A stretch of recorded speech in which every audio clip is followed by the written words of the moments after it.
TV triple 9 news కి స్వాగతం. Bulletin ముందుగా హెడ్లైన్స్ చూద్దాం.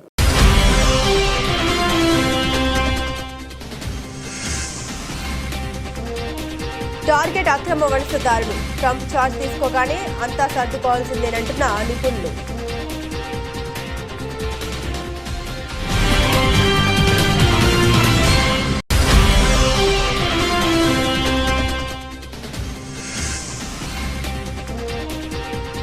బీజేపీ అగ్రనేత ఎల్కే అద్వానీకి అస్వస్థత, ఆసుపత్రికి తరలింపు.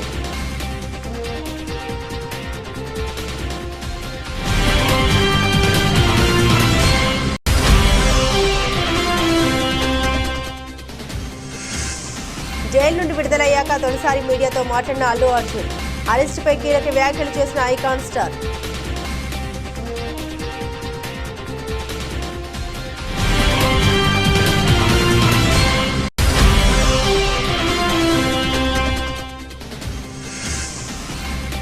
రెండు 2029లోని ఏపీలో ఎన్నికలు. జమిలి ఎన్నికలపై ఆసక్తికర వ్యాఖ్యలు చేసిన సీఎం చంద్రబాబు.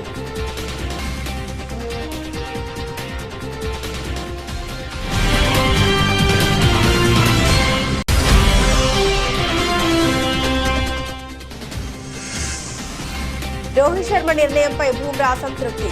ట్రంప్ మైక్లో మాటల రికార్డ్.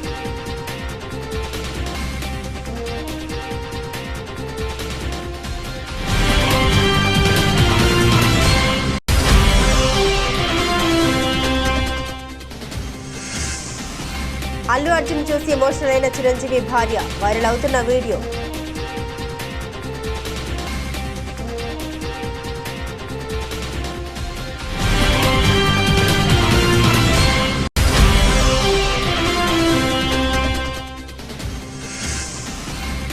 దిగొచ్చిన బంగారం. తులంపై 1400 రూపాయలు తగ్గిన ధర.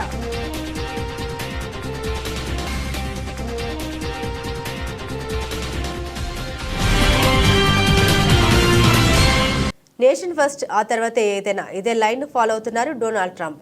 అగ్రరాజ్య అధ్యక్షుడిగా ఛార్జ్ తీసుకోకముందే రోజుకో బాంబు పేలుస్తూ గుండెలు గుబేల్మనేలా చేస్తున్నారు.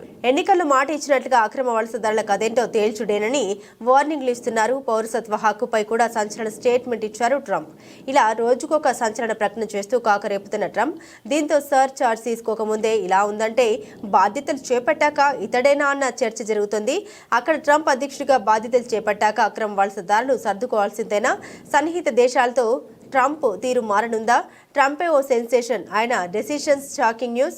అమెరికా రక్షణ కోసం అధ్యక్షుడినయ్యా, అగ్రరాజ్యం కోసమే పనిచేస్తా, ఇతర దేశాలకు మేలు చేసేందుకు తానిక్కడ లేనంటున్నారు డొనాల్డ్ ట్రంప్. అక్రమ వలసదారుల విషయంలో తన మాట వినని ఏ దేశమైనా మిత్రువైనా సరే ఊరుకునేదే లేదని ఊరమాస్ వార్నింగ్ ఇస్తున్నారు ట్రంప్. పౌరసత్వ హక్కుపై కూడా సమీక్ష ఉంటుందని జలకిచ్చారు.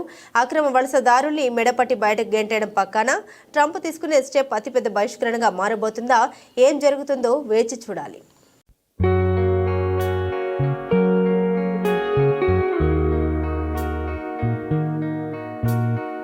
బీజేపీ కురువృద్ధుడు మాజీ ఉప ప్రధాని ఎల్కే అద్వానీ అస్వస్థతకు గురయ్యారు. కుటుంబ సభ్యులు ఆయన్ను శనివారం ఉదయం చికిత్స నిమిత్తం ఢిల్లీలోని అపోలో ఆసుపత్రిలో చేర్పించారు. అయితే ప్రస్తుతం ఆయన ఆరోగ్య పరిస్థితి నిలకడగానే ఉన్నట్టు సమాచారం. అయితే 2 వారాలుగా అద్వానీ ఆరోగ్యం విషమించినట్టు తెలుస్తోంది. ఈ ఏడాది జూలై నెలలో అద్వానీ అపోలో ఆసుపత్రిలో చేరిన విషయం తెలిసిందే. ఆ తర్వాత ఆరోగ్యం మెరుగుపడడంతో ఆయన్ను డిశ్చార్జ్ చేశారు. దానికి నెల రోజుల ముందు జూన్ 26న రాత్రి 10:30 ఢిల్లీ ఎయిమ్స్ న్యూరాలజీ విభాగంలో అద్వానీ చికిత్స నిమిత్తం చేరారు. ఆ మరుసటి రోజు డిశ్చార్జ్ అయ్యారు. ఇదిలా ఉంటే ఈ ఏడాది మార్చి 30న రాష్ట్రపతి ద్రౌపది ముర్ము ఎల్కే అద్వానీ నివాసానికి వెళ్లి ఆయన భారతరత్న పురస్కారాన్ని అందించారు. లాల్ కృష్ణ అద్వానీ 1927 నవంబర్ 8న కరాచీలో, ఇది ప్రస్తుతం పాకిస్తాన్లో ఉంది, జన్మించారు. గత నెల 8వ తేదీన అద్వానీ 98వ పుట్టినరోజు జరుపుకున్నారు. ఈ సందర్భంగా ప్రధాని నరేంద్ర మోదీ సహా పలువురు బీజేపీ నాయకులు, పలు పార్టీలోని రాజకీయ ప్రముఖులు అద్వానీకి పుట్టినరోజు శుభాకాంక్షలు తెలియజేశారు. అద్వానీ 1947లో ఆర్ఎస్ఎస్లో వాలంటీర్గా చేరారు. 1986 నుండి 1990 వరకు, మళ్ళీ 1993 నుండి 1998 వరకు, 2004 నుండి 2005 వరకు బీజేపీ జాతీయ అధ్యక్షుడిగా పనిచేశారు. పార్టీ ఆవిర్భావం నుండి అత్యధిక కాలం పార్టీ జాతీయ అధ్యక్షుడిగా పనిచేసిన నాయకుడు అద్వానీ. 1999 నుండి 2005 వరకు అటల్ బిహారీ వాజ్పేయి ప్రభుత్వంలో అద్వానీ కేంద్ర హోంమంత్రిగా, ఉప ముఖ్యమంత్రిగా పనిచేశారు. 2009 లోక్సభ ఎన్నికల్లో బీజేపీ ఆయన్ను ప్రధాన మంత్రిగా ప్రకటించింది. కానీ ఆ ఎన్నికల్లో బీజేపీ అధికారంలోకి రాలేదు.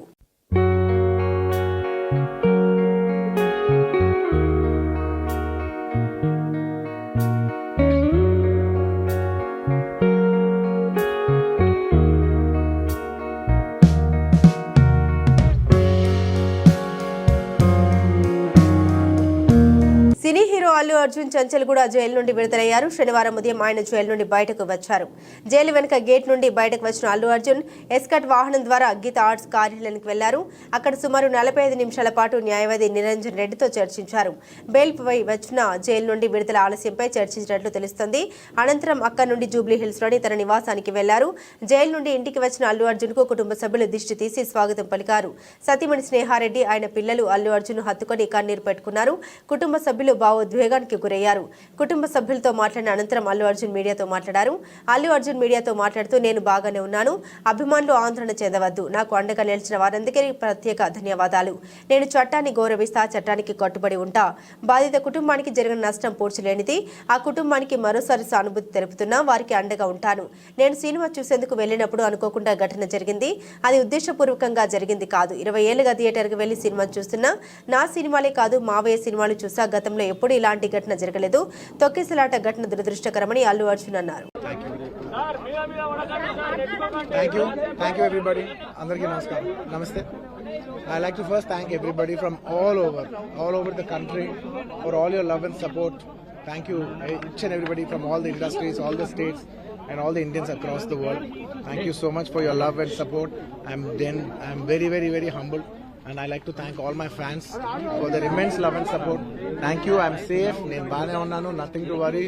I'm doing well. Thank you very much. And I also like to tell that I'm a law-abiding citizen. I respect the law, and I will cooperate with them, and I'll do the needful.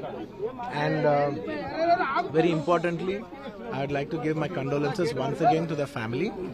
It is very unfortunate that we went to watch a film and there was an accident, that is totally unintentional. We went to watch a movie and, due to an unfortunate accident, there's been a loss of a person. And we're always very sorry for whatever's genuinely happened. And it's purely out of my personal control. And I've been doing it for that for the last 20 years. Last 20 years I've been going to watch my films, and I've been to that place not just only for my film, but for my uncle's films. I've been there more than 30 times in my life. Never something like this has ever happened. It is purely accidental, purely unfortunate, and I will be there for the family to support them in whatever way I can. We can never cover the loss of a death of a person, but in whatever possible way I will be there for the family to support them.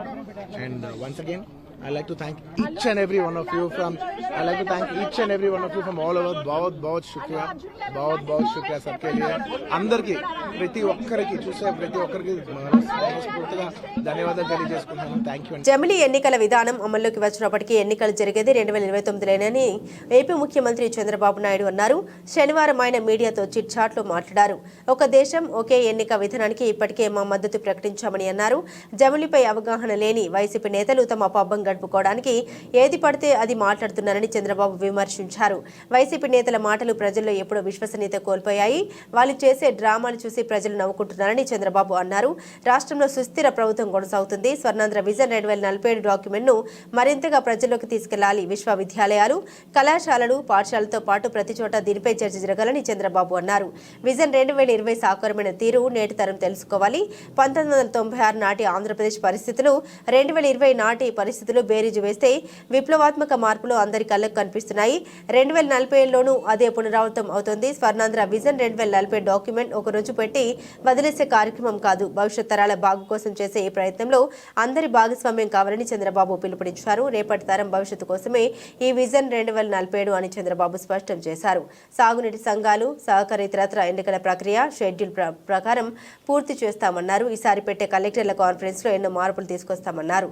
సుదీర్ఘ సమీక్షలకు తావివ్వకుండా ప్రశ్నలు సమాధానాల రూపంలో దీన్ని నిర్వహిస్తాం. ముందుగానే కలెక్టర్లు, ఎస్పీలకు చర్చించాల్సిన అంశాలపై agenda పంపి వాటిపై సమాధానాలు కోరుతామని చంద్రబాబు తెలిపారు. అస్వస్థతతో ఆసుపత్రిలో చేరిన బీజేపీ నేత మాజీ ఉప ప్రధాని అద్వానీ త్వరగా కోలుకోవాలని ఆకాంక్షిస్తున్నామని చంద్రబాబు నాయుడు అన్నారు. అద్వానీతో నాకు దశాబ్ద కాలం నుండి అనుబంధం ఉంది. ఆనాడు ఆంధ్రప్రదేశ్ అభివృద్ధిలో అద్వానీ సహకారం మరువలేనిదని చంద్రబాబు పేర్కొన్నారు.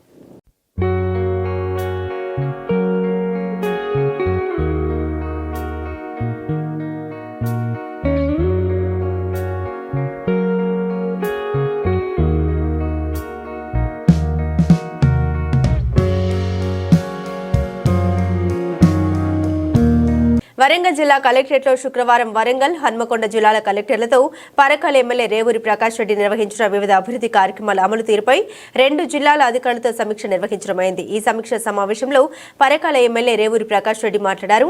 నియోజకవర్గం అభివృద్ధి పథంలో నడిపించేందుకు 2 జిల్లాల కలెక్టర్లు, సంబంధిత జిల్లా అధికారులు కృషి ఎంతో అవసరమని ఆయన తెలిపారు.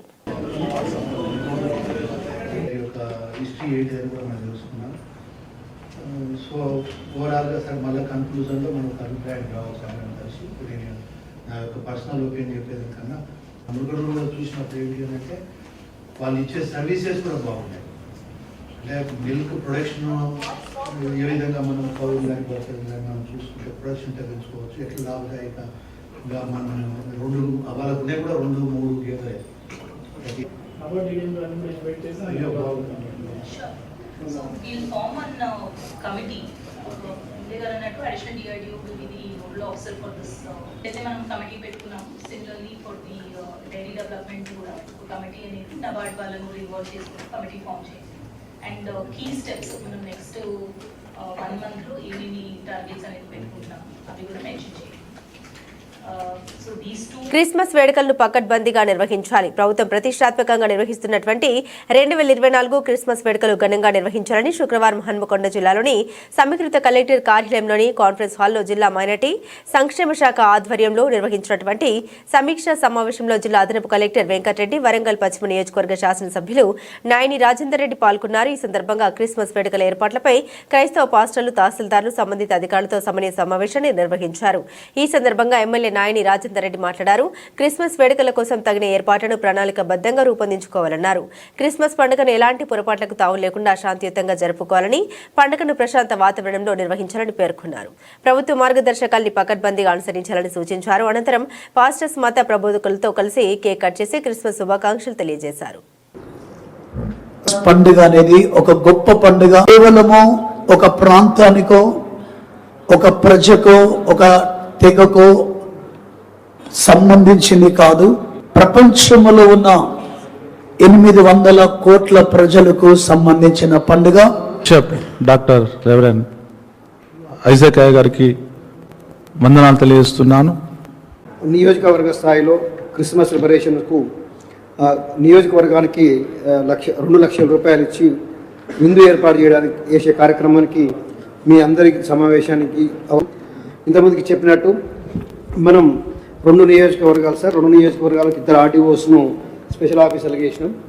ఒక్కొక్క వీళ్ళు సిఓసిఎస్ క్రిస్టియన్ సెలబ్రేషన్ ఆర్గనైజేషన్ కమిటీస్ వీళ్ళందరూ కలిసి నియోజకవర్గ స్థాయిలో ఒక కమిటీ వేసుకొని కమిటీ ఏర్పాటు చేసి వాళ్ళ అకౌంట్ నెంబర్ ఇస్తే వాళ్ళ అకౌంట్లో ఒక 2 లక్షల రూపాయలు డైరెక్ట్ క్రెడిట్ అవుతాయి సార్. దాని తర్వాత వాళ్ళు ఏ విధంగా చేసుకుంటారు అనేది దీనికి సంబంధించిన అరేంజ్మెంట్స్ అన్నీ కూడా ఇంక్లూడింగ్ లంచ్ మెనూ కూడా ఇవ్వడం జరిగింది. ఆ మెనూ ప్రకారం మీరు లంచ్ చేసుకోవడానికి ఇతర అరేంజ్మెంట్స్ అన్నీ కూడా 2 లక్షల రూపాయలే ఇవ్వడం జరుగుతుంది.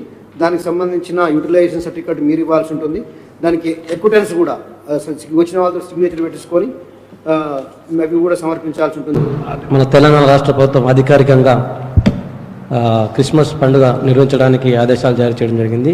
అక్కడ మనం డివిజన్లో ఒక కమిటీ ఫామ్ చేస్తాము. ఆ కమిటీలో ప్రెసిడెంట్, సెక్రటరీ, ట్రెజరర్స్ కానీ మనం ఎన్నుకొని యాజ్ పర్ లాస్ట్ ఎట్లయితే మనం నిర్వహించడమో అట్లనే ఈసారి కూడా మనం కమిటీ ఫామ్ చేసి ఆ కమిటీ డైరెక్ట్ అకౌంట్లో ఏదైతే ప్రభుత్వం ఇచ్చిన 2 లక్షల రూపాయలు డైరెక్ట్ ట్రాన్స్ఫర్ చేస్తాం. మండలాల కమిటీలు కూడా తహసీల్దార్లతో దగ్గర మీటింగ్ అయ్యి మాకు వివరాలు చెప్తే మేము ఆ అకౌంట్లకు అనుగుణంగా మేము డబ్బులు కూడా షేర్ చేసి డైరెక్ట్గా క్రెడిట్ చేయడం జరుగుతుంది. వేడుకల కోసం నిర్మల్ జిల్లా బాసర IIIT విద్యార్థులు సమస్యలు వచ్చినప్పుడు ఆత్మహత్యలు చేసుకోకుండా ఆత్మస్థైర్యంతో ముందుకెళ్లాలని రాష్ట్ర మంత్రి సీతక్క అన్నారు. శుక్రవారం బాసర IIITని సందర్శించి కాన్ఫరెన్స్ హాల్లో విద్యార్థులతో ముఖాముఖి అయ్యారు. నాణ్యమైన ఆహారం, మినీ స్టేడియం, ఫ్యాకల్టీ, స్కాలర్షిప్, ల్యాప్టాప్లు, డ్రైనేజీ వ్యవస్థ, గైనకాలజిస్టుల ఏర్పాటు, ఆసుపత్రి సిబ్బంది వంటి విషయాలపై చర్చించారు. త్వరలోని విద్యార్థుల సమస్యల గురించి ముఖ్యమంత్రితో చర్చించి సమస్యల్ని పరిష్కరిస్తామన్నారు. తక్షణమే ₹1 కోటి నిధులు IIITకి మంజూరు చేయాలని కలెక్టర్కు ఆదేశించారు. విద్యార్థులతో కలిసి మధ్యాహ్నం భోజనం చేశారు సీతక్క. ఈ కార్యక్రమంలో స్థానిక MLA Ramarao Patel, collector Abhilasha Abhinav, SP Janaki, Sharmila, MLC Venkat, Dande Vithal, IIIT VC Govardhan అధికారులు పాల్గొన్నారు.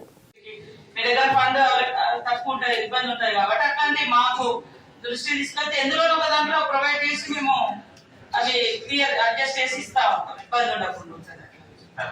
Sir is very much proud అయినా నేనే అడగాలి సార్ తినండి సార్ తిని ఎత్తి సాగడం సార్ నేనే సార్ ఎట్లా అంటే ఒకసారి వచ్చినట్టే ఎవ్రీ స్టూడెంట్ ఇంటరాక్ట్ దాంట్లో నిలబడి సార్ ನೀವು ఫాలో అవుతానని ఇంటరాక్ట్ అవుతుంటారు.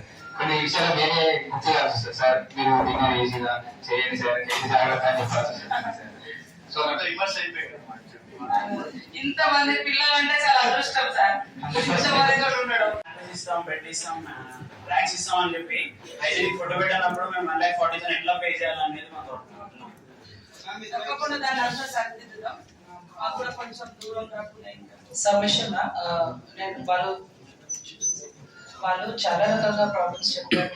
యాక్చువల్లీ నిజంగా వాళ్ళది ఇది పాత యూనివర్సిటీ ఇన్ఫ్రాస్ట్రక్చర్ కూడా పాత మన 2024 లో ఉన్నాము కాబట్టి ఇది అప్డేషన్ కావాలి. వాళ్ళు ఇంటర్ 8 లో స్టార్ట్ అవుతున్నా. సో అవన్నీ పాత ఇన్ఫ్రాస్ట్రక్చర్ ఉంది. అప్పుడు ఇంటేక్ కూడా తక్కువ, ఇప్పుడు ఇంటేక్ ఓవర్ ఇంటేక్ ఉంది వాళ్ళు. సో ఈ కెపాసిటీ ఈ స్ట్రెంత్ వాటి ఇన్ఫ్రాస్ట్రక్చర్ లేవు కాబట్టి ఇది రకరకాలుగా ఇష్యూస్ వాళ్ళ పిల్లవాళ్ళు చాలా ధైర్యంగా కాన్ఫిడెంట్ గా చెప్పారు. అవన్నీ ఆల్రెడీ మేడం దృష్టిలో కూడా ఉంది. మన దీని మీద డిసిజన్ కూడా తీసుకుంటాం. అండ్ మ్యామ్ ఇంకొకటి ఓన్లీ నెగటివ్ కాదు, ఇంకా పాజిటివ్ కూడా చాలా స్టోరీస్ ఉంది. వాళ్ళు చాలా అంటే ఇండియా లెవెల్లో వాళ్ళు చాలా కాంపిటీషన్స్ లో పోతున్నారు మ్యామ్. వాళ్ళు యాక్చువల్లీ ర్యాంకింగ్ లో చూస్తే కూడా వాళ్ళ ర్యాంకింగ్ కూడా మంచిగా ఉంది. వాళ్ళు bright students ma'am actually. So ఏదో వాళ్ళు సమస్య చెప్పారు, అది ఎవరిని మనం డిస్కషన్ చేద్దామా. అండ్ ఫర్దర్ గా మీకు రిక్వెస్ట్ మీరు మీ సలహా సూచన అడ్వైజ్ ఇచ్చేసి జయశంకర్ భూపాలపల్లి జిల్లా రేగొండ మండలంలోని బాగిర్తిపేట క్రాస్ వద్ద నిర్మించిన హెలిప్యాడ్ నిర్మాణ పనుల్ని పరిశీలించారు భూపాలపల్లి శాసనసభ్యులు గండ్ర సత్యనారాయణరావు. రేపు 14వ తేదీన భూపాలపల్లి నియోజకవర్గంలో మంత్రులు దుద్దిల శ్రీధర్ బాబు, దామోదర్ రాజనరసింహ పర్యటన నేపథ్యంలో మంత్రుల కోసం నిర్మించిన హెలిప్యాడ్ పనుల్ని ఎమ్మెల్యే పరిశీలించారు. ఈ సందర్భంగా సంబంధిత అధికారులకు పలు సూచన సలహాలు చేసి నిర్మాణ పనులు పూర్తయిన సందర్భంగా స్థానిక నాయకులతో కలిసి పరిశీలించారు. బాగిర్తిపేట నుంచి కొడవటంచెకు 50 కోట్ల రూపాయలతో డబుల్ రోడ్డు నిర్మాణం కొరకు శంకుస్థాపనకు గౌరవనీయులు దుద్దిల్ల శ్రీధర్ బాబు ఐటీ ఇండస్ట్రియల్ శాఖ మంత్రులు, అదేవిధంగా వైద్య ఆరోగ్య శాఖ మంత్రులు దామోదర రాజనరసింహ గారు ఉదయం 11 గంటలకు బేగంపేటలో స్టార్ట్ అయ్యి ఇక్కడ బాగిర్తిపేట స్టేజ్కి 11:45, 11:30 అంటే 11:50కి శంకుస్థాపన బాగిర్తిపేట స్టేజ్ మీద చేయడం జరుగుతుంది. అక్కడ నుండి భూపాలపల్లికి బై రోడ్ ఆయుష్ బిల్డింగ్ ప్రారంభోత్సవం తర్వాత 130 కోట్లతో మెడికల్ కాలేజ్ హాస్టల్ ఫెసిలిటీ భవనాలు ఫౌండేషన్, అక్కడ నుంచి 10 కోట్ల రూపాయలతో 4th ఫ్లోరు ప్రభుత్వ హాస్పిటల్లో శంకుస్థాపన చేసి ఆడ హాస్పిటల్ రివ్యూ చేసి అక్కడ నుండి అంబేద్కర్ నుంచి టూయింగ్ లేన్ వరకు ఏదైతే డ్రైనేజ్ కానీ రోడ్ కానీ 4 కోట్లతో శంకుస్థాపన చేసి అక్కడ ముగుళ్ళపల్లి మండలానికి అంబులెన్స్ లేదు, ఆ అంబులెన్స్ కొత్తది కూడా మంత్రి గారు ఇవ్వడం జరిగింది ప్రభుత్వ పరంగా. దాన్ని ప్రారంభించి పబ్లిక్ మీటింగ్ చేసుకొని బోర్డర్ గవాస్కర్ ట్రోఫీలో భాగంగా భారత ఆస్ట్రేలియా జట్ల మధ్య బ్రిస్బేన్ వేదికగా 3వ టెస్టు మ్యాచ్ ప్రారంభమైంది. టాస్ గెలిచిన కెప్టెన్ రోహిత్ శర్మ మరో ఆలోచన లేకుండా బౌలింగ్ ఎంచుకున్నాడు. దీంతో ఆస్ట్రేలియా మొదట బ్యాటింగ్కు దిగింది. ప్లేయర్ల మెరుపులు చూద్దామనుకుంటే వరుణుడు ఆటంకం కలిగిస్తున్నాడు. వర్షం కారణంగా మ్యాచ్ ఆగిపోయింది. వరుణుడు ఆటంకం కలిగించే సమయానికి 13.2 ఓవర్ల అంటే సాధ్యమైంది. ఆస్ట్రేలియా తొలి ఇన్నింగ్స్లో వికెట్ నష్టపోకుండా 28 పరుగులు చేసింది. నాథన్ మెక్స్వెనీ, ఉస్మాన్ కావజాలు క్రీజ్లో ఉన్నారు. కాగా పిచ్ పేజర్ అనుకూలిస్తుందన్న అంచనాల నేపథ్యంలో కెప్టెన్ రోహిత్ శర్మ టాస్ గెలిచి ఫీల్డింగ్ ఎంచుకున్నారు. అయితే పిచ్ నుండి బౌలర్లకు ఆశించినంత సహకారం లభించలేదు. బందీ స్వింగ్ అవుతుందని భావించినప్పటికీ అలా జరగడం లేదు. దీంతో బుమ్రా కాస్త అసహనానికి లోనయ్యాడు.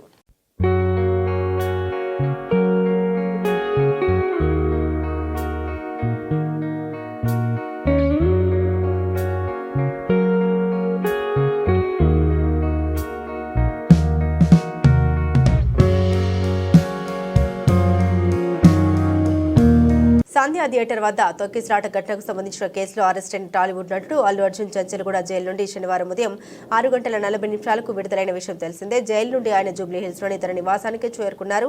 ఈ సందర్భంగా బన్నీని పరామర్శించేందుకు సినీ సెలబ్రిటీలు అల్లు నివాసానికి చేరుకుంటున్నారు. ఈ క్రమంలోనే అక్కడికి చేరుకున్న అల్లు అర్జున్ మేనత్త చిరంజీవి భార్య సురేఖ అల్లు అర్జున్ ను చూసి భావోద్వేగానికి గురైంది. అల్లు అర్జున్ కూడా మేనత్తని చూసి దగ్గరికి వెళ్లి హగ్ చేసుకున్నాడు. ప్రస్తుతం ఇందుకు సంబంధించిన వీడియో వైరల్ గా మారింది.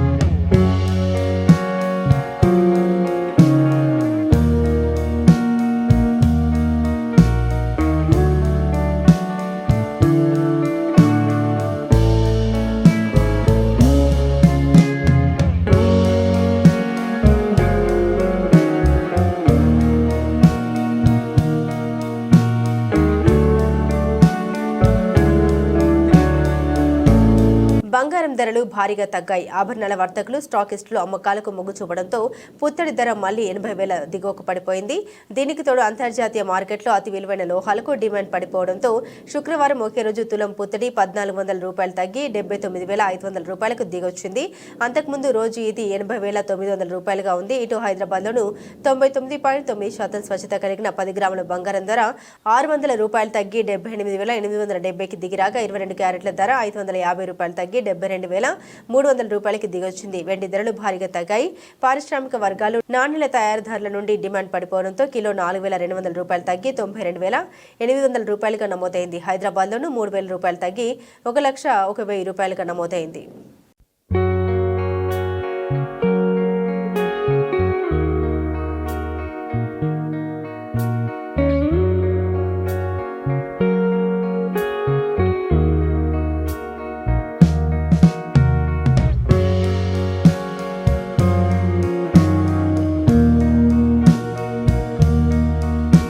బులెటిన్ ముగించే ముందు హెడ్లైన్స్ మరోసారి.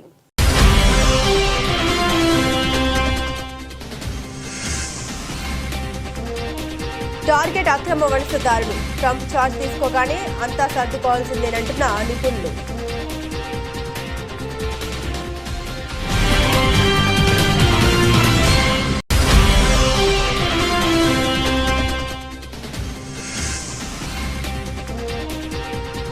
బీజేపీ అగ్రనేత ఎల్కే అద్వానీకి అస్వస్థత. ఆసుపత్రికి తరలింపు.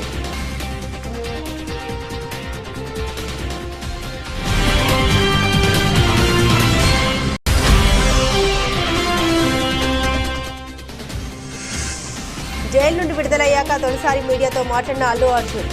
అరెస్టుపై కీలక వ్యాఖ్యలు చేసిన ఐకాన్ స్టార్.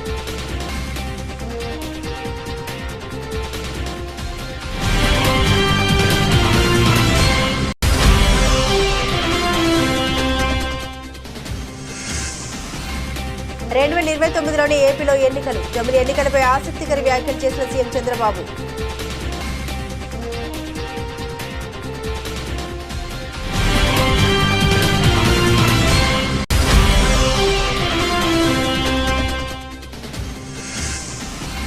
రోహిత్ శర్మ నిర్ణయంపై బూమ్రా అసంతృప్తి.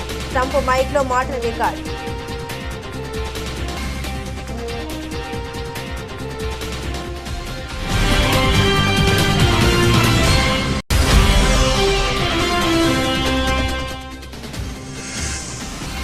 అల్లు అర్జున్ చూసి ఎమోషనల్ అయిన చిరంజీవి భార్య. వైరల్ అవుతున్న వీడియో.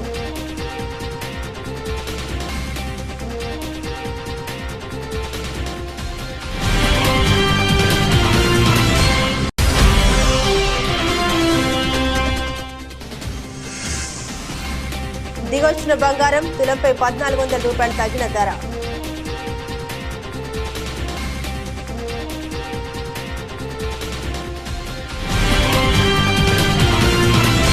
ఇవి బులెటిన్లోని విశేషాలు. తిరిగి మరో బులెటిన్తో మళ్ళీ కలుసుకుందాం. అంతవరకు సెలవు. నమస్కారం.